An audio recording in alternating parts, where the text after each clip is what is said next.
Yo, what's good, what's good? Welcome to another episode of the Barbershop Sports Talk Podcast. Shout out to all of our Facebook Live users. We're live on Facebook right now. Make sure y'all follow the page.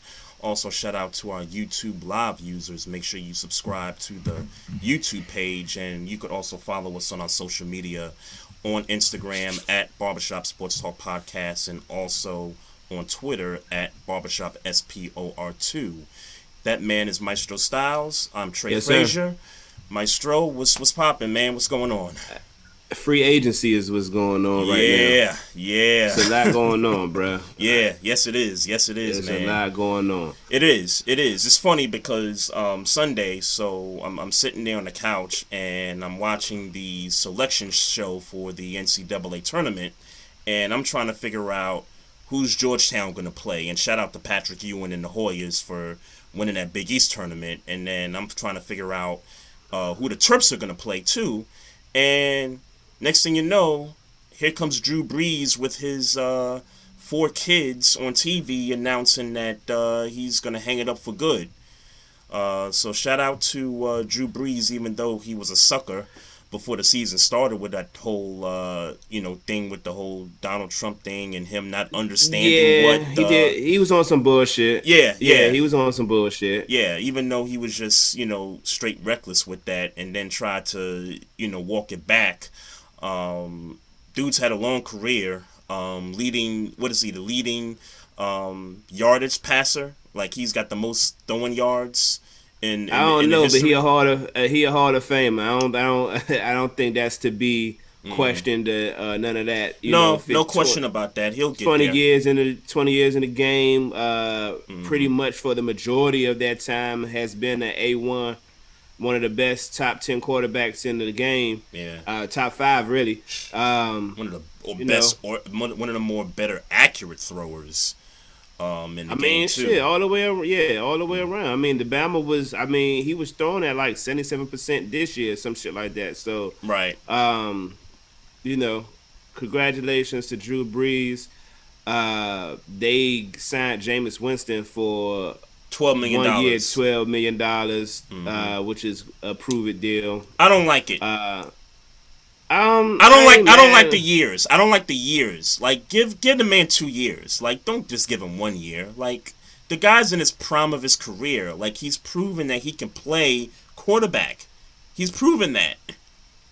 I ain't mad at it. I ain't gonna hold you. I ain't mad at it. Make him. Look, man.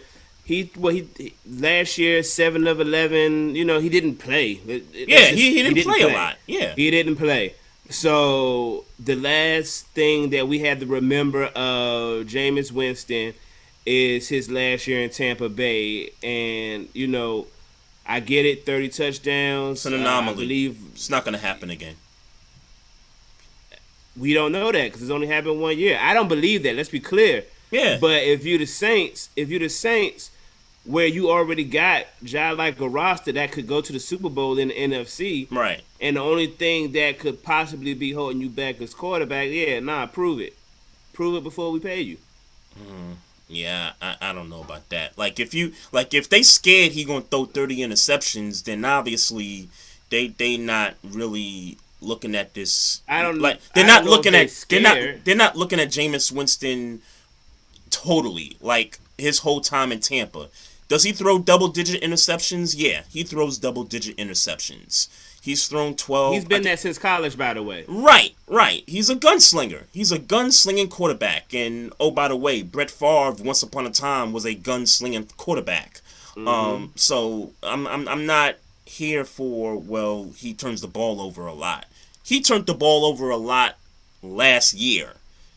This year, he's gonna 2 years. He's gonna improve, I think. I think he's gonna cut that interception rate down. I think he's gonna be like around the 14, 15 interception mark, and he's still gonna be a guy that's gonna throw you 30 touchdowns. I really believe that. I don't disagree with you, but prove it. I think that's a reasonable thing to ask. Prove it. I think that's a reasonable thing to ask, and that way, because the quarterback room ain't taking up so much money, they could probably add some pieces and really make a Super Bowl run. Now, win the Super Bowl right on time, you got to run it up at that point. Of course, of course. You know what I'm saying? Of like, course. like I think team with the team in mind. I mean, I think the Saints did the right thing, and I think Jameis, I think he was right for taking the deal. Like, all right, let me. Because he's going to get the starting job. Let's be clear. Yeah, he's going I to get agree. the starting job. I agree. Tatum got some type of an extension, but they Taysom Hill. him. It's a fake contract. I know there's a lot of terms being used about it, but I call it a fake contract. Like I think they said 4 years, $140 million, but all the years are like avoidable. Like it's not a real contract to me. So I don't know why they're using doing him that. they're paying him to be the utility guy. He's an old dude. Yep. Who we know he ain't a quarterback. Yep. We know that. Thank We you. saw him play. Yep. He's not a quarterback. So they're gonna let him run around and run at running back every now and again and go out on the flat and pretend he's gonna throw it. You know, like they're gonna do what they've been doing with him. So they're gonna pay him in case they're giving him a contract in case, oh shit, ain't nobody falling for this no more. Right. We ain't gonna need him. They might not need Taysom Hill in a year, in 2 years. I mean, it was for the hell of it, for what it's worth. I would say Taysom Hill got off on a lick his entire career. He came in old. He had some success old. He had an opportunity to be behind Drew Brees.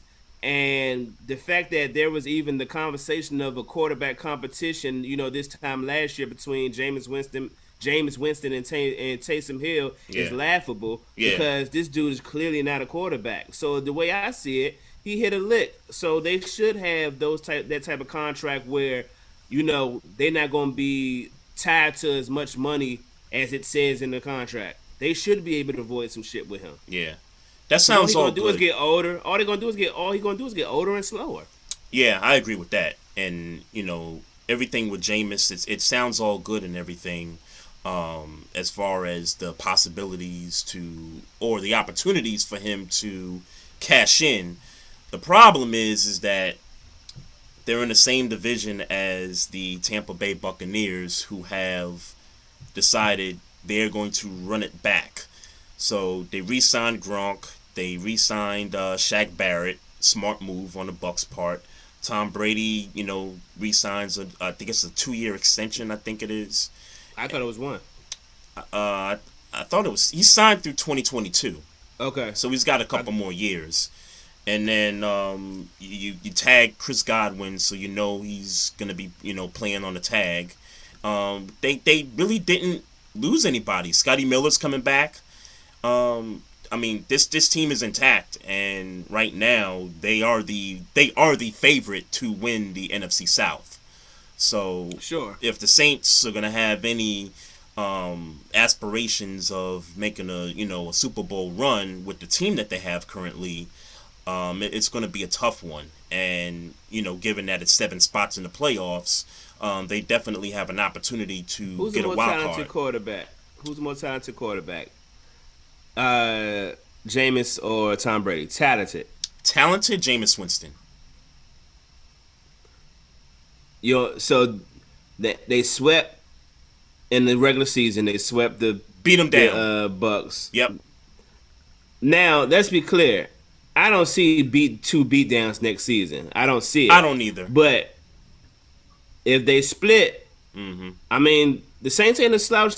The Saints ain't a bad team. They're not. And the Buccaneers got the okay, we the champions now, so now everybody coming for the champs. Everybody they coming got that. for them. They got that thing against them now. Right. Right. Look, are they the favorites to in the NFC South? Absolutely. It's not a foregone conclusion that the Saints can still win this division. Okay. I mean, I'd like to see it. I certainly would love to see it happen. I mean, look. What would imagine? And you on the Jameis Winston train? Imagine I mean, look. Of course, he would love to win a Super Bowl if he's trying to talk about the biggest payday he could possibly get. Yep. But he won a division, 30 touchdowns, 13 interceptions.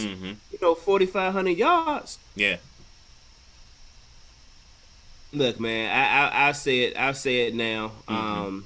In the middle of or in the beginning of free agency and all that, and before the draft. Yep. I want. I'm not going to predict it, but I want the Saints to win the division. I do too. Fuck Brady. I do too, because I still don't like Brady. I still don't like him. He chose the easy. He tried to choose the easy way out here because he saw Drew Brees was retiring, and then when you look at the other two teams, they're kind of going through this phase of, what's next. The Panthers. The Panthers want to get rid of Teddy Bridgewater apparently, and I don't think that's Is that for real? Well, they've been in talks of trying to trade for Deshaun Watson. Oh, okay. And when the right before the Stafford trade happened to LA, the Panthers apparently tried to put a package for Matthew Stafford. Yeah, I wouldn't call that. I mean, yeah. When you look at it in black and white, they're trying to get. I don't think they per se trying to get rid of Teddy Bridgewater. Deshaun Watson comes across your radar, and I don't give a. And it's really not too many people you picking over Deshaun Watson. Sure. Anybody would be trying to put a package together who don't have Patrick Mahomes, Tom Brady, Aaron Rodgers, those names. Right. So I wouldn't necessarily look at it like that. I'd say, yeah, of course Deshaun Watson would. Of course they would try to put a. That's a franchise changing move. So you're saying it's just more about who's possibly available than it is. Hey, we don't like Teddy Bridgewater. I don't think they dislike Teddy Bridgewater. He was he wasn't the problem. He wasn't the problem last year. Yeah. Christian McCaffrey's taking a pay cut or trying to take a restructuring because they need pieces. And for what it's worth, it's still they about to lose Curtis Samuel. And it's not like they're gonna super miss Curtis Samuel, but he is one of the guys that's been there, like a name that's just been there, right, in the franchise. Looks like they're gonna lose him. So and if they get McCaffrey back, then you got to see what Teddy Bridgewater can do when he's got his running back healthy 100%. Yeah. But speaking of McCaffrey though, and kind of tying this into the Deshaun Watson possible trade for the Panthers, they would obviously put Christian McCaffrey in that deal to get Deshaun Watson. Yeah. I mean, because what other assets do the Panthers have, right? I don't know. Because here's the thing: if I'm the Carolina Panthers, and obviously the Texans don't have to take this. I'm giving you 2 first rounders. Mm-hmm. I'm giving you that. Like that. Yeah. That's. Yeah. Like, what you want What you want my next 2 second rounders too for Deshaun Watson, so I can keep McCaffrey. Mm-hmm. If I'm them, I ain't gonna hold you. I'm giving that up because now you're looking at obviously Deshaun Watson gonna take up a lot of the cap, but if you could get I don't know Will Fuller who's a free agent right now, if you can get some of these receivers that aren't the guys but they could play football with Deshaun Watson in a running game, you got a shot. Yeah. I could see that. I'm trying my best. I will to keep McCaffrey and Deshaun Watson together in Carolina. I would mortgage my next 2 years. They're still young. I would mortgage my next 2 years. Mm-hmm. Yeah, for Deshaun Watson, yeah.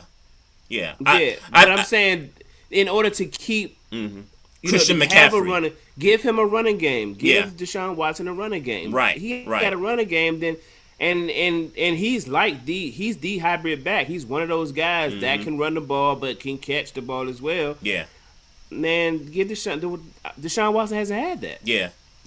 And Robbie Anderson is there too, and Robbie Anderson is a really good receiver. So you give him that and McCaffrey, And like you said, Curtis Samuel's probably not going to be there But next DJ year. Moore's still there. DJ Moore, yeah, absolutely. Yeah, that's a pretty good offense right there. Yeah. If they could, somehow make it happen. But they obviously don't have the assets, unlike Miami or the Jets or even the Niners have. But those are probably those two options in terms of what are you going to give up. Is you either going to give up the running back and a possible first round pick, or like you said, couple first rounders, maybe a second rounder, and we get Deshaun Watson and we still get to keep McCaffrey. I mean, I think Man, that's how they got to look at it. That's a what do you call it, a dream. Yeah. And as far as the Falcons go, I've been thinking about this a lot. Like, this upcoming draft, they really need to think about moving on from Matt Ryan at this point. And I'm 99% confident that their first pick, and I think they picked number 7 or number 6 maybe. I could see the Falcons 100% going for a quarterback, whether it be Justin Fields, Zach Wilson, or I know people have been talking about Trey Lance's workout the other day. Yeah. I could see the Falcons going after one of those 3 quarterbacks in the first round. In the first round, yeah. I think it's time. Matt Ryan is old, man. I think it's time. You got a new. I don't think they think it's time because they got a new coach. What was he at stat wise? He was middle of the pack stat wise. He was middle of the pack, but I mean, when you watch Matt Ryan, though, I mean, forget the stats for a moment. When you watch Matt Ryan, he's slower. He's getting slower, and yeah, I get that he's never been this quick release guy. I get that part of it, but that dude's been knocked around a lot the last few years. And I just think that when you get rid of the general manager, you get rid of the head coach, and you kind of starting over in the front office, I think that signals, hey, it is time to think about the next quarterback for this franchise. I think that Mike Ryan is one of the pieces you can hold on to for a second. If you could build a team, if you could build an offensive line around him and a consistent running game. Yeah, right. Right. I think you could hide Matt Ryan. I think you could hide him. I think you could hide him. Yeah, maybe. But the problem is that. But I guess the problem is how long does it take to build that offensive line and that running game? Right. Like how much time do they really have? Like I could see this. I could see them drafting Justin Fields. I could see Justin Fields sitting for a year. And once they draft him, Matt Ryan in his head is thinking, okay, this is it.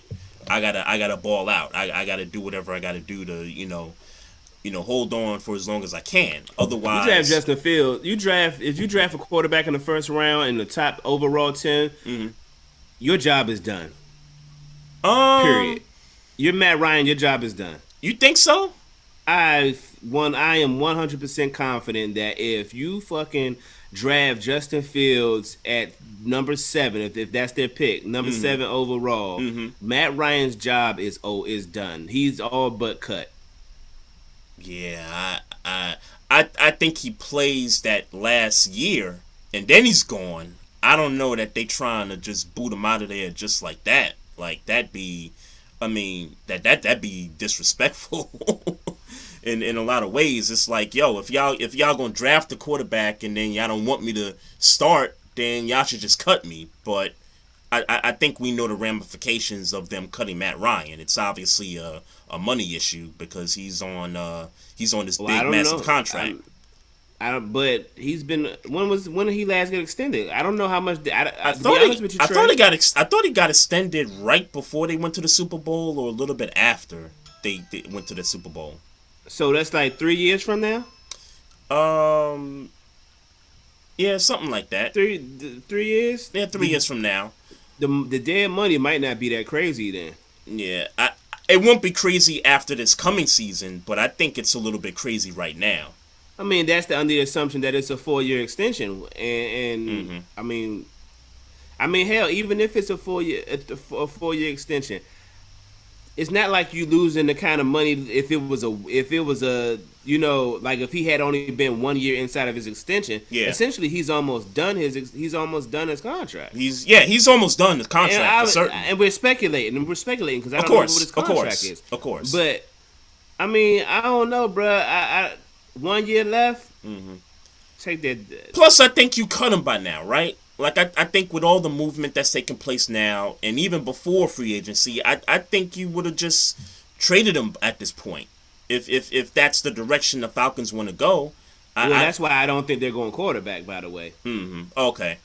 Yeah, that's why I don't think they're going quarterback. Oh, okay. I mean, the dude, like I said, the dude is middle of the pack. You still got Julio Jones. If you could just keep him clean and get a running game, right. You could hide him. You could hide him, and you got and you got an opportunity. They got talent on offense. Yeah, Calvin Ridley too. They got some pieces on offense. They're still not as talented as Tampa Bay or fucking New Orleans, but they still got got talent. Yeah. I mean, they might surprise somebody, maybe. Maybe, yeah. That's a big maybe right there. Yeah. Because defensively, I don't know what they are defensively. I know they weren't that good last year, but I don't know how they're gonna look this year. Let me say what up. Go ahead. I'm sorry. No, I was just saying they got that middle of the pack syndrome, where it's like you're not bad enough to get the top guy, but you're not good enough to go to get the chip. Right. So they're in that middle child syndrome. Yeah. I just want to say what up to Vince Wright, the governor from Minnesota, is up here in the Facebook Live chat. So appreciate you supporting the show. Hey, man, let's get into what the Patriots have been doing the last couple of days. They got their stimmy checks. Man, when the last time the Patriots ever spent like this, bruh? It's a pandemic, bro. They clearly got their stimulus check over the weekend. What the hell is going on, man? Hunter Henry. They went crazy. Jonnu Smith, Nelson Aguilar, Matt Judon. They got Matt Judon from us. And Trent Brown, Kendrick Bourne, re-signed Cam Newton. Gave Newton gave him a little loot. Yeah, 1 year, 1 year deal, right? $12 million, I think. But yeah, gave him a little. Which, I don't, now if you're not gonna like something, I don't like that. What, Cam getting 1 year? I don't like that. Just either. I don't like that either. Cause my thing with Cam Newton is separate from Jameis Winston. Cam Newton been on the field. Cam Newton, well, I'll say this: he wasn't great, but he wasn't bad. Yeah, I think he was compromised last year, man. Yeah, I mean, in short. Yeah, he was compromised last year. The team fully wasn't there. Guys on defense opted out. They had COVID. He had COVID. He came back. He wasn't the same. And offensive weapons, they stink. I mean, it is what it is. So I'm glad that they brought him back. I'm not happy that they just gave him 1 year. But lean him more to $17-20 million this year. If you're gonna give him a 1 year, lean him more to 20. Yeah. Patriots historically have been cheap, except for this offseason apparently. But it's just crazy what they've done, and they going for it. It's clear that they going for it. Joe Biden took care. Well, Joe Biden took care of him. I tell you that. Joe Biden took care of the Patriots. Yeah. Well, they trying to get to play Brady in the Super Bowl. It looks like. But won't happen. But that's gonna be a tough task for the Patriots. Especially when you got to deal with Lamar Jackson, Patrick Mahomes, Josh Allen. Are they good enough to win the East? On paper. I think it's close. By the way, the Bills just signed Emmanuel Sanders. Oh, okay, that came across. Okay, yeah, I think it's close. I think it's really close. Like if you're talking about the talent, I think it's really close. Like I could see Buffalo and New England battling it out for 11-5, 12-4. I could see that happening. Now, as far as Super Bowl goes, they're gonna have a tough time. Yeah. They're gonna Let's have be clear. they're gonna have a The tough East time. was taken from them, and it wasn't like a competitive thing. The East was taken from them by Buffalo. Yeah, and let's not forget Miami won 10 games. Exactly. I was just about to say, and Miami was right on was right behind them. So Yeah, we're not gonna sit here and act like, you know, the Patriots got some uphill climbing to do. yeah. But I will say right now on paper, and I'm just saying on paper, they're better than the Dolphins on paper for certain. I agree with that. I agree with that. And look, it's just a matter of how they're going to deal with Josh Allen. Can they deal with Josh Allen? Yep. That's really what it boils down to. Can that defense deal with Josh Allen? You know a little more about Matt Judon than I do. Jalen Mills wasn't great with Philly. No, he wasn't. He was a serviceable. But he was a serviceable cornerback. I know he take the flack for some burns and for some gambling more so than any. Because that nigga got burnt a lot. But I will admit, from the games that I can recall, it's been more of a gambling thing than a flat out him being beat thing. Right. And a loss is a loss, but if you can coach him up to not gamble as much, he's a solid cornerback. Right. So you and I agree the Jets are the fourth team in the AFC East still. As of right now, but they got a lot of money to spend, and it seemed like amongst the football team signing Fitzpatrick, they're still talking about trading for Sam Darnold. The football team talking about trading for Sam Darnold? Yeah. Huh. Okay. I've heard a lot about Sam Darnold being traded someplace. I've heard the Seahawks, possibly if they trade Russell Wilson, which I still believe is not going to happen. And something came out today, and obviously this can change by tomorrow. But so I just read something today saying that Chicago sent them a very lucrative package, and they turned it down and said, we are not trading Russell Wilson. Which is probably why they went ahead to go get Andy Dalton out of free agency. Which means that Mitch Trubisky is about to get a contract at the end of the year. Yeah, because I think at the end of the day, Andy Dalton is just washed at this point.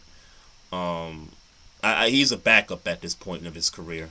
Mitch Trubisky has Andy Dalton to thank at the end of this season because he's going to get a contract. Matter of fact, Dak Prescott and Mitch Trubisky have Andy Dalton to thank because his play is going to get them contracts. Yeah, I agree with that. I think that's going to be like a quarterback competition. Like, I think they're legitimately going to try to see who's going to start for Chicago. Sure, and you know what? I wouldn't be surprised if they go the same route they went last year. They're going to start Andy Dalton. Andy Dalton is going to stink, and by week 5, week 6, they're going to go back to Mitch Trubisky. Yeah, Matt Nagy better not be playing around too much. That dude's job is on the line. If they don't get this thing straightened out, you got a defense, man. Yeah. You got a championship defense, and you just letting it go to waste all because you can't get the quarterback position right. Yeah. And as far as Detroit goes, I just got one point about Detroit because I know Kenny Golladay is a free agent and he's still out there, which is kind of surprising to me because I thought he was one of the top 3, maybe top 2 receivers on the market, probably next to Juju and maybe Corey Davis, who did get signed by the Jets. I forgot to mention that when we were talking about the Jets, but they gave Corey Davis a contract. Shout out to him for that. Kenny Golladay, man, if the Ravens could somehow get their hands on this guy, man, like I would be really happy with that if they could find a way to get the numbers right. I'm trying to remember what Chibbs tweeted. About Kenny Golladay today. I know it said something to the effect of that the Dolphins couldn't afford Golladay. Right. So that's not looking. And if I'm sure, I hope I'm not misquoting it. But if the Dolphins couldn't afford Kenny Golladay, then the Ravens ain't gonna be able to afford Kenny Golladay. That would make sense because Yeah, the Dolphins got more space than we got do more as far space. as the money's concerned. So yeah, that makes a lot of sense. But I wonder if that means that they gonna stick with Tua because I feel like they should, and I know that they've been talking about them possibly trading for Deshaun Watson, and But I and think by, that's the same thing. I'm sorry to cut you off. mm-hmm, I think that's the same thing with the Teddy Bridgewater thing. It's like, all right, if I can get Deshaun, mm-hmm, like that's different. yeah, I don't really think it was about them not being pleased with Tua or right, whatever. They right, drafted him high, but we know what Deshaun Watson do for a fact.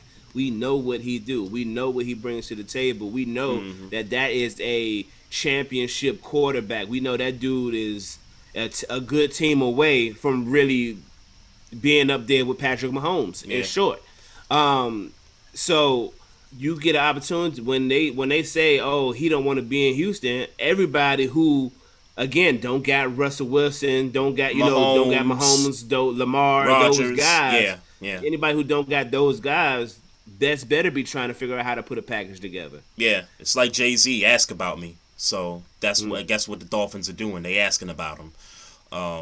But just kind of getting back to the AFC North for a minute here. So we kind of went back and forth about it. Ngakwe, he went to the Las Raiders. Vegas. He went to the Hmm. Raiders, and Matt Judon went to the Patriots. I'm not surprised at both moves. And I said even before free agency started that I wouldn't pay Matt Judon that max, pass rusher contract. I don't think his play or his stats warrants him getting, that much money that the Patriots gave him. So, Yeah. so I'm pretty cool with that. They just gonna have to, do what they do best, and that's get into the draft and do what they got to do. But I do like the Kevin Zeitler signing, the guard that played for the Giants last year. I do like that because now you get a guy that can legitimately replace Marshall Yanda, and I felt like that was a pretty important void from last year. So I do like that move. Yeah. But as far as I'm not gonna talk about your team because I don't like them. Then But don't I can talk tell about you, him. I'm talking about him. So I wasn't expecting that. going to the Steelers, If though. you want to talk about them Going to the niggas, Steelers, though. talk about them niggas. Hey, look. I want to say first and foremost, congratulations to Bud Dupree because Bud Dupree hit a lick. How you And congratulating the dude that you wanted on your team and he ain't on your team no more? look, he hit a lick, bruh, and we were never going to pay him what he got. He hit a lick. Like that Bama is getting 16.5 a year from Tennessee. You can be happy That about the man money, but the way you just kind of gave that intro into, I just want congrats, to give a shout out. I want to get. congrats, I wouldn't. congrats, my guy. I wouldn't have gave him. I Congrats. wouldn't have gave him that intro though. That Hey, intro you gave him. congrats to Bud Dupree. I Black want him man. on my team, but I don't want him for that. Black man, Look, get your money. get your money, man. Get your money. I ain't. Uh, I if I'm ain't upset getting. about anything, wise, and I'll just run down some of the guys we lost. Matt Fowler on the offensive line went to the Chargers. Mike Hilton, which I knew he was going to lose, but it still kind of hurts. We lost Mike Hilton to the Bengals. That definitely hurt. Vince Williams was cut today. Tyson Alualu. This is the one that kind of pisses me off. It pisses me off, and he went to the Jaguars for $3 million a year, And who's and that? we couldn't. Who's that? Tyson Alualu, who was having who had a career year on the defensive line last year. We lost him because we couldn't afford to re-sign him for $3 million that Jacksonville signed him. 2 years, $6 million. Jacksonville Jaguars signed him. The team he started with. I got Kevin Colbert has got to retire, man. He got a 1 year extension. He's saying that he's gonna be the GM for as long as Ben is the quarterback. and now I got 2 people on my franchise that needs to retire. Why Because why the why fact does that why is this dude tying his career with the Steelers to Ben? Like, why is he doing that? I don't know, but that means 2 people in my franchise need to retire because we couldn't afford that defensive tackle and Tyson Lulu who was having a career year at 31, 32 years old, who was comfortable in the system and he did the damn thing last year. We couldn't afford $3 million. I read a report somewhere that that we have about $246,000 in the salary cap. That's how much money we got left right there. Mm. I got a problem with that. That's great. Stephon Tuitt has got to that's terrible. Stephon That's Tuitt has got to great. restructure his contract. I wish we would have got that done. Look, I know Ben Roethlisberger took a pay cut. He's getting He took a $5 million pay cut. Look, I remember you asking me last week, who were the big contracts. Mm-hmm. Joe Hayden is overpaid. There's just no way to say it. He's overpaid. Obviously, Ben Roethlisberger. Stephon Tuitt was the guy that I was missing, who has a pretty big contract that's probably going to be restructured. Cam Hayward has a decent contract. It's somebody I'm forgetting. But there's about 7 or 8 guys, and some deserving, some not. Like, I don't touch Cam Hayward's money. I don't. Yeah, leave his money alone. I would love for Joe Hayden to restructure at this point. So, I just looking through some stuff on my phone here.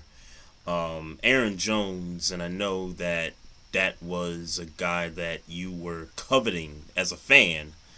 But I knew we couldn't afford him. He got a big payday, 4 years, $48 million to re-sign with the Packers, and the Packers kind of staying pat a little bit. Not really. I haven't heard their name a lot except for this deal, but it seems like they're not losing anybody. It seems like that team is going to come back and try to run it back to the title game. Hopefully that converts to a Super Bowl for them. So yeah, man, shout out to Aaron Jones, man, getting that money. Running backs don't normally, get that, but he got that and he earned it and he deserved it. Yeah, I mean, if it wasn't this year, I'm pretty sure he had double-digit touchdowns this year. I want to say he did. I know for certain the year before. I know for certain 2 years ago Mm-hmm. he had double-digit touchdowns. I mean, look, he's scoring touchdowns. You got to pay him. You got to pay him for touchdowns. Mm-hmm. There's just no way to cut that. You got to pay him. You got to pay him for touchdowns. No doubt. Did we? I know you mentioned Ryan Fitzpatrick's name earlier, but I don't think we really kind of, he signed for 1 year. Signed for 1 year. I think I want to say it's $10 million to watch the football team. And we talked about it last week. This is a good move. It's a good move. This is a good move. But man, it's amazing how many like this dude does not stay on the street for long, bro. Like it's just amazing how many teams this dude's been in the league 17 years and has probably played for at least 10 different teams. Like and whenever he hits the market, and had a starting opportunity every single time. Every single stop he's been at, he has started for that team. Like, that is just unheard of. At some point, you got to start respecting the Magic, bruh. Well, at some point, that dude better make the playoffs at some point. Like you've been a part. I will say this. Uh-huh. I will say this. Uh-huh. In the NFC, I mean, I don't think they're a better team than the Cowboys, and I'm still on it. I don't know where they rank. I know they got a decent front four. I mean, decent ain't even a word. They have a great front four. Right. And everybody else kind of follows suit. The offense is opportunistic. D-line is just elite right now. Elite. Yeah. Probably number 2 in the league. If not number one, If I number would two, say number one. number two, I would say yeah, number one. number two, if not I, number one. I would say number one. Probably the best defensive line in the game. Um, all we need him to do is not make the mistakes and stretch the ball when the ball need to be stretched. They got Terry McLaurin is the guy. Gibson looked like he coming along. Mm-hmm. He had some real good games last year. Yeah. Hey man. Well, I think as far as pecking order in the division, right? I think they're anywhere between 2 and 3. I think Cowboys are clearly number one. If they just got to get that defense straightened out, but I think on paper the Cowboys are the team to beat in the East, and then I think it's between the Giants and the football team for 2 and 3. I think you could like swap those either way because I think the Giants, I think defensively they're okay. Daniel Jones has just got to get his act together. If they're gonna, have any chance of, competing for a wild card spot. I really think that if Saquon Barkley can stay healthy, that's going to help Daniel Jones. Mm-hmm. I agree with you there. That'll definitely help him. That's going to help him. That's going to help him tremendously. Mm-hmm. If Saquon Barkley is healthy and he's Yep. And then maybe Darius Slayton takes maybe a little small step forward, and you still got Ingram. You still got Evan Ingram. You still got Sterling Shepard. Evan Ingram got to take a step up. Yeah. And Sterling Shepard was injured a lot. Sterling Shepard was injured a lot of last year. Right. I mean, they don't have no solidified number one wide receiver, but they got three good receivers in Shepard, Drayton, and Ingram. I know he's a tight end, but he's a receiver. They got good. They got good pieces on offense. It's just a matter of Leonard Williams. I know I always mess up his name. Mm-hmm. He got extended. Mm-hmm. He got a pretty big contract. Right. The middle of the defense is and Bradbury is their better DB in the backfield. So he's gonna come back off of injury, and he's gonna be a pretty good bright spot for them also. So I would say they got some talent. But I'm still going to give it to the football team. That defensive line is the best in the game. And when they turn on, it's not really too many offensive lines that can stop them. It's not too many. Right. And the Giants are going to let Wayne Gallman walk, which is really not a big deal. I don't know why Giants fans are tripping about that move, but they need to just let that one go. He'll get a backup role somewhere else easy. And he'll be fine. I mean, that wasn't high on. I mean, he had some good games in there. He had some good games. Yeah, but he had some good games. Yeah, I'm not tripping off of He that. won't be on the street long. Yeah, that's for sure. He won't be on the streets long. Yeah, somebody will get him. There's just too much. There's too much need for that position for some of these teams anyway. Yeah. So he'll be just fine. I can't think of any other moves. LeBron in football, not really. Yeah, but LeBron James just became a part owner of the Boston Red Sox. I think that's a big deal, man. I don't know why. That's a big fucking deal. I don't know why there's so much hate towards this. Like, has there been that? I was waiting to see if I was going to run into some hate, but I hadn't ran into it yet. Yeah, well, I haven't. I'll say this: I haven't ran into much hate, but one of our listeners, ABM, aka Doc Bell, did have something to say about it. And I guess he was questioning, okay, how much of the ownership is he going to get? And obviously, LeBron James is not a majority owner of the Red Sox. I mean, that's obvious. But you sure about that? Majority owner? I don't think he's majority. Okay.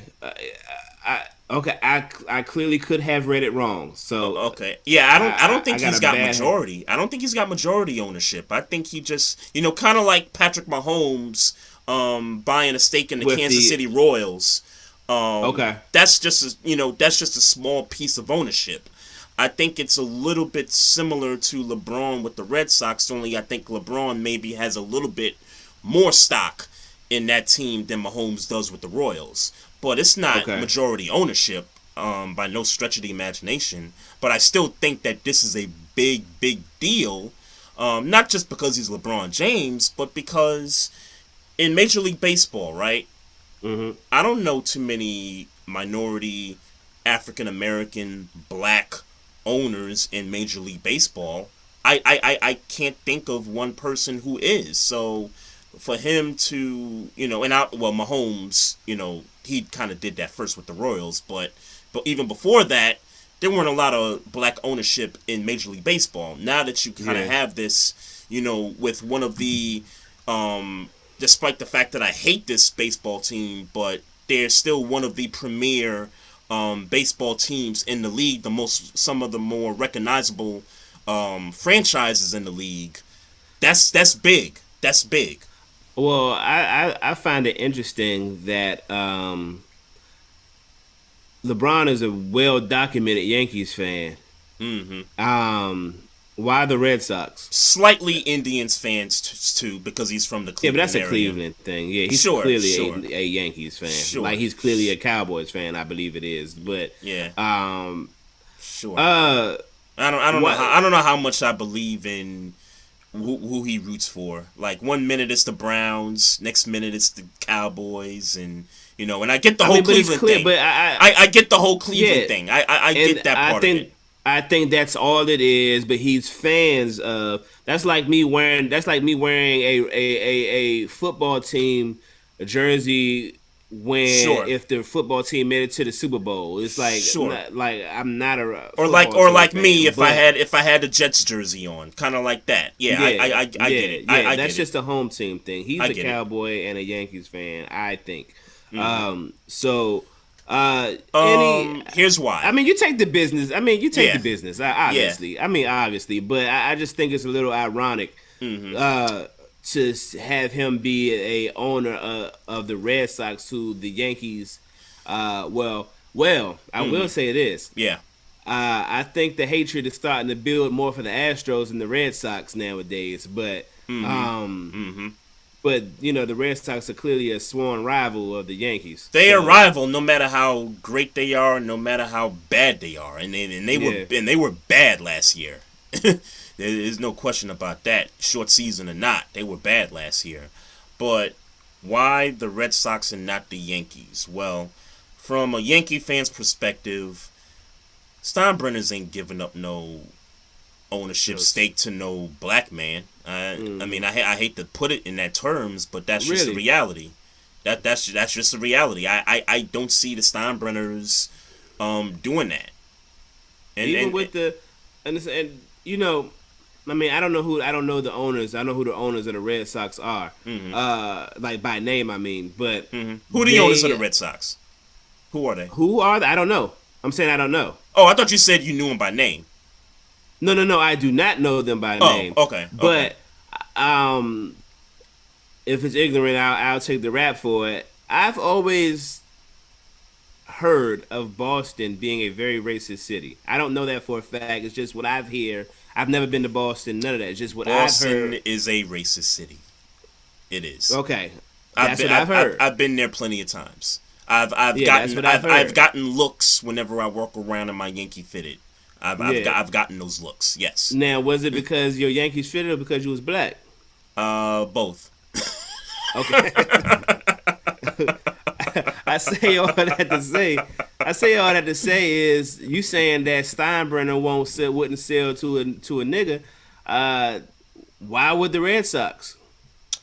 It's a very good question. And like you said, you don't know who the Red Sox ownership is, and as big of a rival as we are to them, I don't know who their owners are. So, I don't know. Yes, and you make a good point about the city being, racist and everything, but look around the league. Why can't some of the other 28 teams do the same thing? Yeah. I mean, look at teams like the Tigers who play in Detroit in a city that's 80% black. You know what I'm saying? Right. The Braves, they play in the A. That's according to T.I., that's Wakanda. That's Black Wakanda right there. So, look at those teams. Why haven't they been able to seek out African American ownership. Or maybe they have and we don't know about it. I mean, that's always a thing. Nah, that's true too. That's true too. Now, while we talking about your fandom, let's just What get up? to it, bruh. What up? What up? Is how are you still a Knicks fan after last night's game? Now let me paint the picture before you answer. So I didn't watch the game last night. Okay. I watched the fourth quarter. Just for perspective, I watched the fourth quarter. How could you still be a New York Knicks fan after what was happening when after Julius Randle got called for traveling and the crowd is screaming Brooklyn in the crowd, and I know you to be a man from Brooklyn, and now they are in the stands right now cheering on their team that's probably going to the finals. Yep. And they yelling Brooklyn like, and with the way. I don't get. Look, Patrick Ewing, fresh off, making a tournament, winning a Big East tournament. Yep. The world-renowned Knicks best player. Arguably, I'm gonna say he is the Knicks' greatest player. Is still getting. There's a lot of opinions about that floating around. Still getting who are yous. I'm sorry. Patrick Ewing, you can't work if I'm running the Knicks organization. Shout out to those people in there, World Wide West and all these Leon Rose guys and them that cats. Steve and A. Smith love to mention every time they talk about the Knicks. Yep. Yep. Shout out to them. But you can't have nobody working in your establishment that don't know who Patrick Ewing is, especially when he's 7'1" and his face is all over the damn building.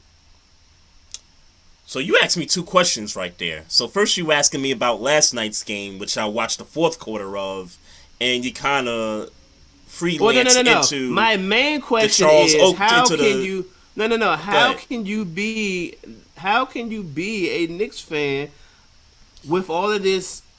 Of this going on with the Knicks outside of obviously they're having a great year, right? Well, can I address the Patrick Ewing thing first? Address it, sure. Because I don't want to tie how the Knicks are playing this year and the Patrick Ewing incident, together. I don't want to tie that together because I do think that what happened to Patrick Ewing was a disgrace. I don't care if he was the coach of Georgetown. I don't care that it wasn't a Knicks game that he was attending. That's Madison Square Garden. Like and I've said this even, I got this, picture right here of, Free Oakley here. For some reason, this ownership group does not treat the alumni of the Knicks very well.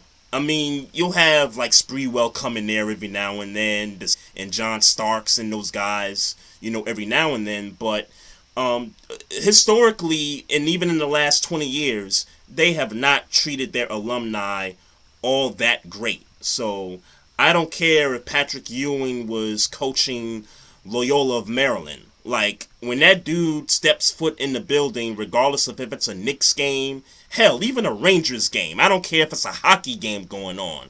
Patrick Ewing go to the hockey game, you let that man in. Like, you ain't no I need to see ID. No. His face is his ID.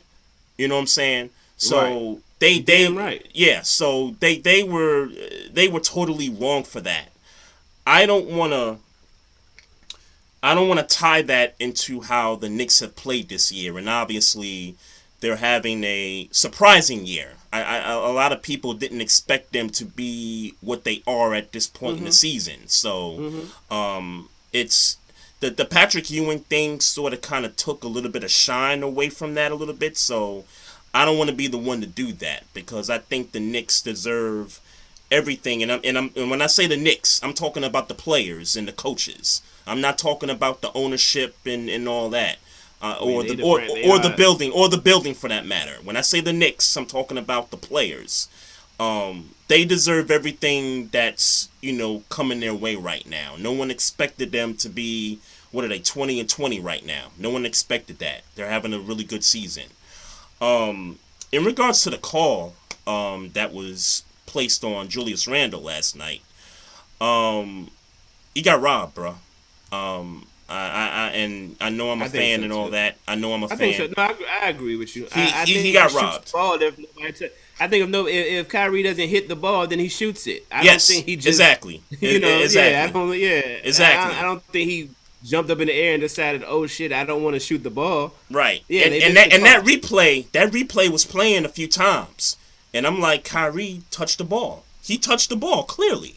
Well, for me, I can't. I that's not what I see. I could still see how they may have ruled differently just if I'm basing it off the camera. Mm-hmm. I'm just saying Julius Randle. I mean, it's common sense, right? If you jump up in the air and there's nobody in your way of impeding you from shooting the ball, you have no reason to not just let it go. Right. You know what I'm saying? So just shoot the damn ball. I can't imagine why he would jump in the air and realize, I can't shoot it, or I don't want to shoot it anymore, and then just not shoot it, let the ball go. That's just common sense to me. That was I think that was a bad call. Julius Randle's the ball was hit, and Julius Randle was about to go after that ref on site too. So it was clearly. I even respect that, but Trey, they was yelling Brooklyn. Okay, so let me address that. I knew there was something else that I needed to address. So for context, right?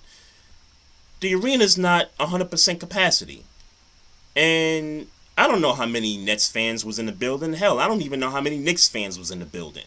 So it's hard to tell when you're watching on TV because all the seats are covered up. You could hear fans, you could hear them obviously, but you can't see them. So it's like I can't tell because what is it? I think they're like 10% capacity in New York right now. So I don't know. If you're talking Nets, if there was more Nets fans at the arena, I'm not surprised at that given how much they're letting people into the building right now. But I'm not even just talking about that, Trey. I'm talking about when this whole pandemic was over and the arenas are filled. Yep. This probably won't happen in the Garden, no. But when it comes to Barclays and the Nets are probably going to win more games against the Knicks right now than they're going to lose. Sure. You're going to have to deal with those Brooklyn chants, and you are from Brooklyn, sir. I can't. Look, I mean, what you want me to say, bro? What you want me to switch? You want me to switch teams? I want you to switch teams. Yes. You want me to switch teams? Yes, I want you to switch teams. I want you to have that joy in your life, bro. Because here's the thing. Here's the other thing too, bro. We know who runs this team. The Knicks, I mean. We know who runs this team. Sure. So yeah, they did some good things. Leon Rose and all that, and they brought in West, and they brought in Thibodeau, and it's going well so far. Is looking or not looking like he's an all-star, and he's balling, and all the other younger guys that are coming along, and although we're clear on all that, all these things are happening. Absolutely. But the constant is always going to be James Dolan. Of course, and I said that a couple of weeks ago. I said that. Like this dude, and this dude, I'm not over it. This dude had Oakley arrested. This dude got Patrick Ewing not getting VIP treatment. And Spike, don't forget about what happened to Spike Lee. Come on, man. Had to make that man go back outside on 33rd and make him go around on 31st just to go to the other entrance. No respect for the culture and the history of this city. Meanwhile, Brooklyn getting in trouble for putting Coogee prints on their jerseys to represent big. Well, look, I've always said that the Nets have entertained fans from the perspective of they're having biggie nights, on certain nights throughout the season. And the basketball is better. When you look at, of course, well, you got Kevin Durant. Like, of I course don't care why. of course I the don't care basketball, why. of course I the don't care why. of course the brand of basketball is better in Brooklyn than it is in The brand of Manhattan. basketball was better when Kevin Garnett was there. It's been better for years now. Sure. Well, I don't know about when Kevin Garnett was there because Melo was still there, and we were coming off of that 56 win year. Right. So I don't know about that. But if we're talking about now, there is no question the Nets are destined to go to the finals. They have arguably two of the top 6-7 players, actually 3 of the top 6-7 players on this team. And still got DeAndre Jordan and Blake Griffin. And Blake, yeah, like I'm hearing niggas on the radio today saying they got a big 3.5. You know what I'm saying? Yeah. So yeah, the Knicks matchup for matchup cannot go up against this team, even if they met in I think what gives the Knicks, I'll say hope, and let me just be clear about something. They're not beating the Nets in a 7-game series. But I think what keeps the Knicks in a series against this team is that defense. And you saw that on display in that fourth quarter last night. You saw that on display. So, but again, this team is just like, I mean, who in the East is going to beat the Nets right now? Like, I'm just looking at what they're doing right now without Kevin Durant. Who in the West is going to beat the Nets? Yeah. I agree with you. I mean, you give the Clippers a shot? I don't. Okay. Sorry, I don't. Okay. Because I'm not even gonna mention the Jazz or Denver or anybody else. I know the Lakers are the favorite to come out of the West, but we're gonna see what happens when Anthony Davis, and I think they said he could come back in a couple of weeks from now. So we'll see how that plays out. But here's the one thing that I think the Nets are gonna run into, and not so much run into, but I think the thing that keeps the Nets from winning the chip this year is the quote unquote the chemistry thing, and it depends on how much you take seriously into that. But let's remember they put this team together this year without any off season, without any, of the major workouts that they normally go through, prior to the pandemic. I think that's just the one thing that could keep them from winning the championship is themselves. Yeah, sure, that's always a possibility. Nah. Because at the end of the day, how much have we seen? Not to cut you off. How many games have we seen Harden, Durant, and Kyrie play together? I don't know because I ain't been watching a whole bunch of basketball, but I do know this. I know in the playoffs, and I always talk about these moments, particularly in the playoffs.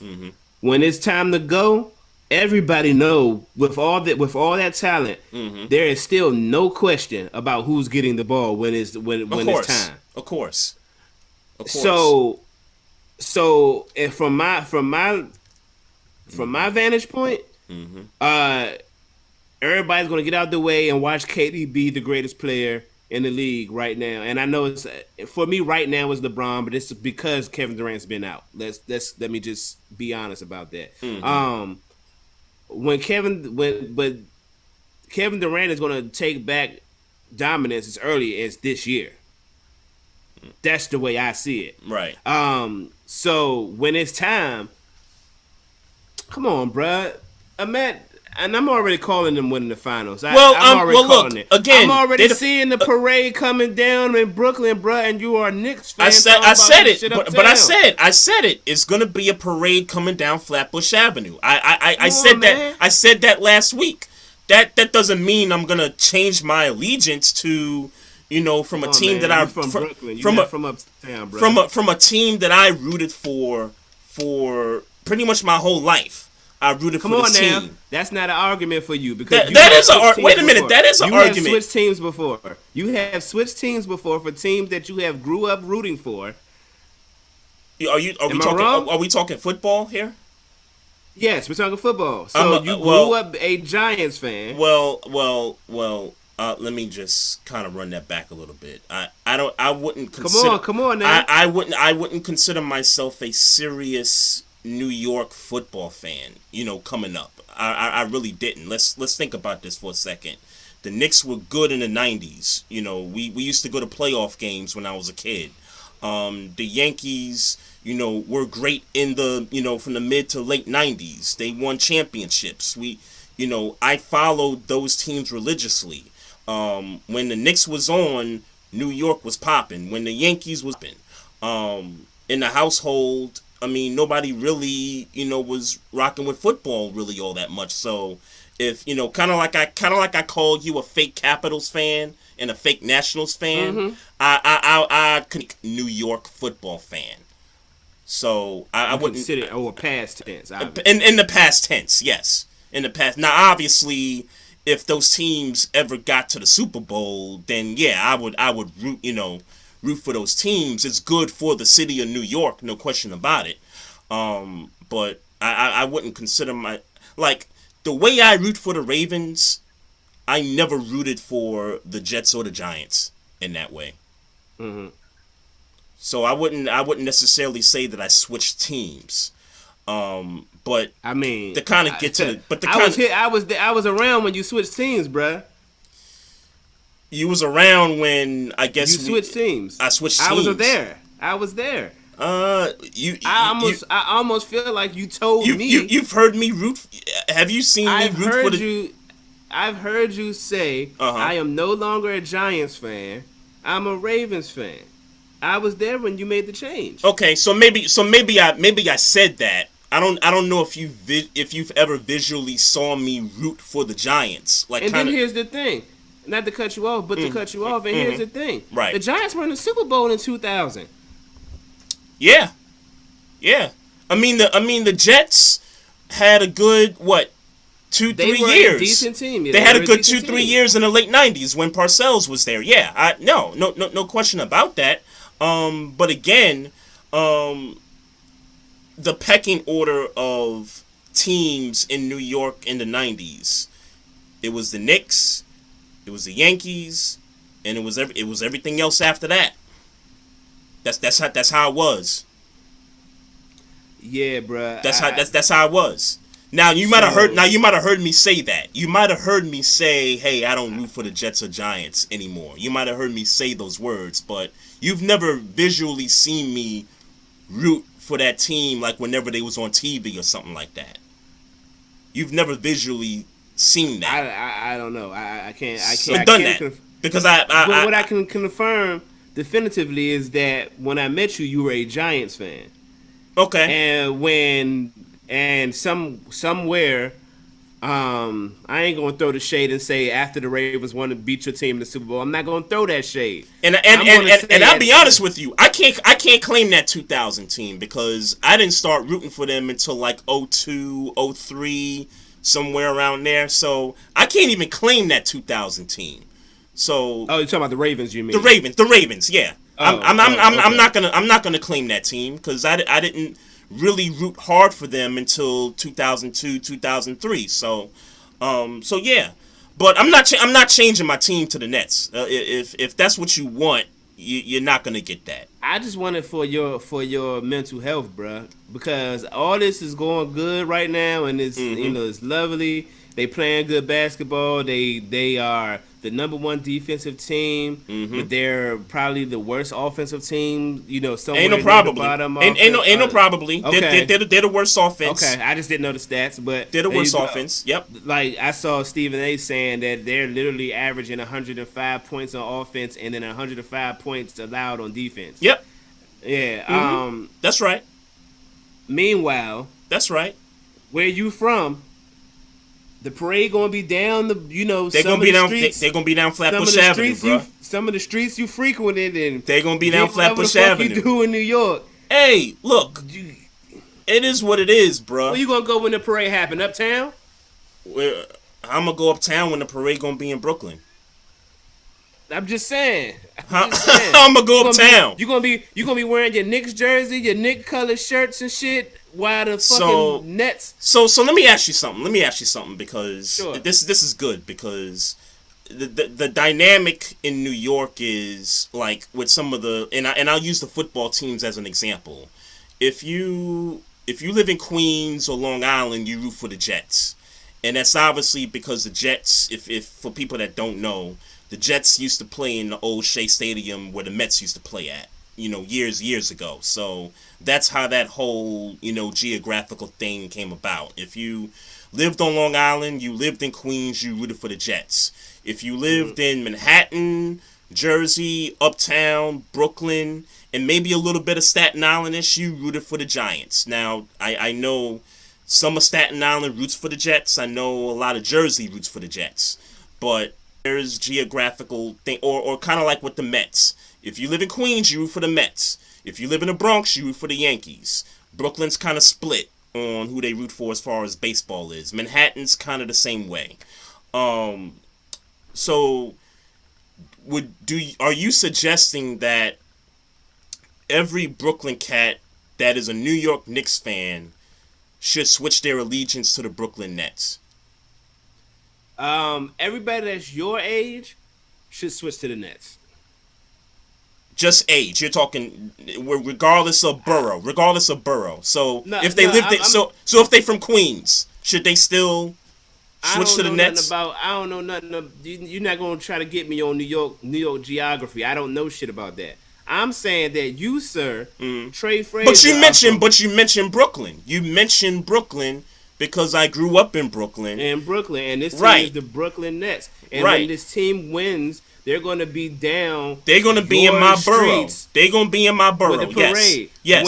When Julius Randle got caught on that call, no matter how flagrant it is or ain't, the audience was yelling Brooklyn in the familiar way that y'all scream Brooklyn for whatever y'all, not just for sporting events, for social events, music, fab songs, Casanova songs. That's what y'all doing. Like they giving you, they rooting for their team. They rooting for their team. They are giving you your borough and other people's stadiums for whatever reason, and this is probably. If this could be a trend, y'all could start. Y'all going to be one of the top teams. Oh, I'm sorry, not y'all. Brooklyn's going to be one of the top teams in the league, at least for the next about 4 years. I'd say about 4 years. At least that. Yeah. So they could this could start to something. They could be going down to Miami, going crazy in the playoffs, and now you hearing Brooklyn chants in Miami. They gonna see the Lakers in the finals. Yeah. And when they going on a 13-0 run or they going on a run or whatever. Right. You might start hearing Brooklyn chants, and you telling me that you don't want to be a part of that, like fully a part of it. Now, obviously, you can. I can't. Let me say this. God forbid, because I want your Knicks to make the playoffs. I just want it to happen for you. They eliminated, whatever. Yep. And Brooklyn is playing, I don't know, whoever the next team in the tournament is, in the playoffs is. Milwaukee. Let's just say it's Milwaukee. Whoever it is. And Brooklyn going crazy. They going on a run on Milwaukee, and you start hearing Brooklyn chants. Now, if I ever heard you saying, like cheering Brooklyn for the Nets, and you a Knicks fan, I'm looking at you like, I would look at somebody crazy like that too. Right. So you can't even I would too. You can't even really yell your borough. Like let's put this on me for a second. And I'm not a I can't yell my borough in that setting. That's what I'm talking about. That's what I'm talking about. Yeah. That setting. Yep. That setting. Like you can't even be excited for a team that is the best, one of the better teams in the league. Right. You can't even be excited for him, Hey, I'm gonna tell Spike Lee to switch to being a Nets fan. He's from Brooklyn. He's from Brooklyn too. Yeah. But see, the only reason I would absolve Spike Lee is because one, He's the Knicks mascot, basically. well, yeah, but he was there for the 70s. Mm-hmm. Yep. Maybe he was there for the, like, you know what I'm saying. He saw the 2 championships in the 70s. Yeah. He was front and center. Mm-hmm. When the Knicks were good in the 90s. You know what I'm saying? Yep. Like, Yep.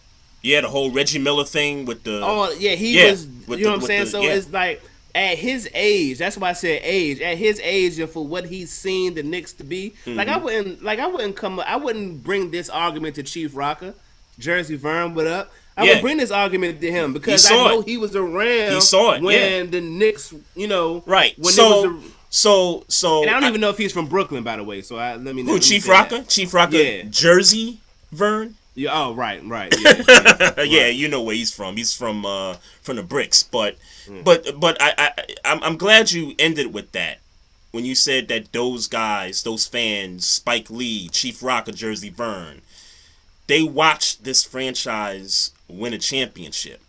They're only 2 championships. If my memory serves correctly, they had an opportunity to see that. For me, as a 38-year-old, watching this team all these years and have yet to see this team win, I would love to see that at some point in my lifetime, obviously, but I want to join Chief Rocker, Jersey Vern. I want to join Spike Lee in experiencing what those guys experienced years ago. I want to experience that one day. And if I switch teams now, I'm not going to get it this year. I'm not going to experience that with the Knicks. Yes. Oh, okay. Yes. Yes. If somehow, some way I rooted for the Nets, then yeah, I would get that experience, but I'm not going to get that with the Knicks. Like, I look at it this way, and I'll take you back a couple of years when the Nets first, they got good, for the first time in a while. The Dinwiddie, the LeVert team that made the playoffs a couple of years ago. Yeah. The Nets kind of did it right? So, they developed players. They made the playoffs. They tried to give the Sixers a run, but, that didn't work out so well. They made themselves attractive when nobody really wanted to come to the Nets for about a good 4 or 5 year stretch, and then they got good with some young talent, and then all of a sudden they were attractable. I could see the Knicks kind of in a similar way. We're a good team. We're average team. I'll say we're average team. And right now we look attractable. Right now, attractive. We look attractive right now. Let's see what happens when this season's over. And I know the free agent pool is not all that great. It's not no superstar because Giannis signed his extension. I'm trying to think who else, would have been on the market. But really, there's really nobody that's top 5, top 6, going to be a free agent. So obviously, we're not going to be, in line for that. But, man, if this team gets a little bit better even next season, what about that offseason where maybe we could pull off a trade or something, for one of those superstars? So, look, man. I'm a diehard fan. At this point, I'm not switching teams, bro. I'm 38 years old. Patrick Ewing, and they don't respect Charles Oakley. And they don't respect Spike Lee. Well, look, I don't mean to be harsh about this, but at some point, Dolan got to die, right? That was very fucking harsh. I don't mean to be. I don't want to be harsh about this. That was real fucking harsh, bro. I don't want to put that in the universe, but at some point, and it's like, with some of these NFL owners, at some point they had to pass away, and there's new ownership that comes into play. At some point, the Knicks are gonna be under some new ownership. At some point, Dolan ain't no, young buck. The dude's over 60. So, at some point, that time is gonna come. And MSG and all the other entities, they're going to be under some new management at some point. So, I'm in it for the long haul, man. I hear you, bro. I'm in it for the long haul, bro. I got no hate towards the Nets whatsoever because, quite frankly, when the Knicks were good in the '90s, the Nets really weren't that, big of a rival. By the time they got good with Jason Kidd and Vince Carter and Kenya Martin, Ewing was already out of there, and the Knicks. And more than that, they wasn't in Brooklyn. They were still in New Jersey. So, yeah. I want the Nets. Let me put it that way. I want the Nets to win the chip. We need to go talk. We need to have a discussion about why Chief Rocker Jersey Vern was never a Nets fan. Yeah, that's good point, man. That's a real good point, brother. Somebody send the kite out there. Yeah, word. Hey, let me give a shout out to Doc Bell, aka ABM, and also Kevin Bunting. Joined us in Facebook live chat earlier, so appreciate y'all supporting the show and all that. But hey, man, I gotta, since we were talking Knicks basketball and that's cool and everything, but and you got on me about this a few weeks ago about not giving your Wizards some love. So I was just talking shit, bro. I know that you've been taking this kind of serious, and I really just was talking shit because we was on a winning streak. I know. But I still want to talk about the Wizards. I want to talk about the Wizards because I don't. They're an entertaining bunch right now because after the break, they lost 4 straight games. The defense is still not good. They still need to get Bradley Beal's ass up out of there someplace on a contender, and Russell Westbrook, they got to get him up out of there too. Get him in the on a team that can make the playoffs or something like that. Make you feel better? No. I mean, I don't have no hate towards the Wizards. I just want to show them some love because that's not showing them love. Telling them they sorry. Well, I want to make sure that I give them some content on this platform. I want to make sure that the Wizards are acknowledged. You been a hater, nigga. On this platform. You been a hater. You been a hater. Come on, man. You been a hater, dog. Come on, dog. You been a fucking hater, dog. You been this dude. You always been this guy. You a hater, huh? Son. You know I loved that Gilbert Arenas, Jameson teams back then, man. You know I had love for those teams, bro. I ain't got nothing else, man. I got nothing but love for the Wizards, man. I got no beef with them. I got no beef with them. I mean, aside from how they, kind of run their front office at a few times here and there, but I got no beef with the Wizards, man. I like the players, man. So good. All right, I ain't. They gonna make the playoffs, man. They gonna make a run. What's up? Happening. It's the East. It's the East, man. It's the East, bro. Hey, bro. All I said was I'm gonna talk about it when it happened. That's all I'm gonna say. Come on, man. You can't. Come on, man. You gotta be in it, man. In it for the long haul, bro. I can. I'm here. I'm a Wizards fan. I'm acknowledging that I'm a Wizards fan. But I'm not about to get. I'm not trying to. I'm not talking about no team that don't play no defense and can't outscore the other team. So, what you want me to say? You want me to get into the? Nah, I'm not. I'm just trying to figure out why they got 2 superstars and they this bad. That's disappointing. I'll put it like that. Okay, it's disappointing. I see what you're doing right I'm just saying. I see what you're doing right now, bruh. It's disappointing that the team has got 2 legit superstars and they this bad. It's disappointing. I hate that for y'all. I hate that the Wizards are 14 and 24 with a Russell Westbrook who's getting a triple-double every night and Brad Beal who's dropping 40 every night, and this team is 14 and 24. You putting gas on it. Nobody's averaging 40 every night. I didn't say he was. I said he was dropping 40 every night. I didn't say he was averaging. That's different from averaging, bro. All right, man. I'm about to cut this shit off, bro. Hey, on a serious note, though, I do want to give Nate McMillan some love because he and I think he was right on with this one when we were talking about Lloyd Pierce's firing. But the Hawks are on a roll right now. I think they won 3-4 in a row with Nate McMillan at the helm. I think they're like the 8th spot right now in the East, and things are looking really, they're looking really good for them right now. So I just want to give them a shout out. I had them at the 8th spot. Yeah, right before the season started, right? Yeah. It'd be disappointing if they didn't make the playoffs. So, you got anything else, man? You want to I talk ain't got about? nothing else, man. Oh, okay. Because I think these I don't know if you heard about the Oklahoma high school thing where the broadcasters was calling the black girls niggers on the broadcast. See, you know what? I saw it, but I didn't. What did Man, they get fired yet? uh, Somebody did I the don't fucking know. hammer come down Yeah, yet? I don't know. I was just so disgusted that I just didn't even want to bother investigating. Whether they got let go or Yeah, not. But that's kind of how I felt about it. It's like for real, like at this point, and I know I said I was done, but at this point, bruh, hmm this shit has to start being intentional, right? Like, yes, ain't no yes, like when we talk about the last guy at the baseball game yeah. who Tom was Brenneman. Yeah.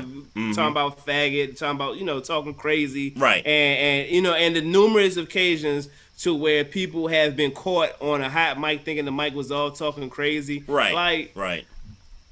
I I'm It's starting to feel intentional. It's like, yeah, like intentional. I feel like they just doing what they want to do and then using the guise of, hmm It's the mic intentional. is on. Let me say some wild shit. Like, Yeah. Yeah. I get that they really feel that way. I get that, but hmm hey, all I can say is keep firing these motherfuckers. I hope whoever those motherfuckers were got fired. And whatever harsh penalties you can add to it, hmm go ahead and add it. Throw a little extra harsh penalties on it for them, cause fuck y'all. And in addition to that, I will say this to those young girls on that team: keep kneeling, and Yeah. and just for context for people that don't know, they called the girls niggers because they were kneeling during the national anthem, and they didn't like that. So this is why we kneel. And to those girls, keep kneeling. And it need to go up. Now I feel like we just need to start, like, more people just need to get back to it. hmm Yeah, yeah, I agree. On the pro level, Yeah, need to get back to on it. every level. On a, Every level. and I only single out pro level because it's been kind of quiet, in that Yeah, yeah, regard, yeah, yeah, for a yeah, little yeah, bit. But yeah. for certain pro level, you're right on all levels, high school, college, pro. Yeah, we need to put a spotlight on kneeling once again because these things are continuing to take place, and it's really And disgusting. I know the 1 year anniversary of Breonna Taylor just went by recently. hmm Um, Yeah, rest in peace. And not to take any shine away from Breonna Taylor, rest in peace to Marvin Hagler too. oh yeah, yeah. Rest in peace to Marvin Rest in Hagler. peace, for sure, for No doubt, sure. no doubt. And just one more rest in peace shout out because I saw this yesterday on Twitter. Keyshawn Johnson, who's on Hmm. ESPN, announced that he had lost his daughter. Daughter, yeah. Yeah, yeah. So just Rest rest in in peace, peace. condolences. For certain that Yeah, that's just crazy when you lose a child, no matter how old they are. So no matter how old they are. Yeah. yep. So just want to say shout out to everybody that came into the Facebook live chat. Also everyone that watched on YouTube live. Make sure you subscribe to the YouTube channel. Make sure you click the like button on our Facebook page. And we got these social media accounts. Just check us out on Instagram at Barbershop Sports Talk Podcast. Also on Twitter at Barbershop SPOR2. And if you got any questions or any comments about the show, you can email us at barbershopsportstalk1 at gmail.com. You know the saying goes, if you ain't got nothing else to say, bruh, let's get up on out of here. Y'all have a great week. We'll be back next week. Peace. Love.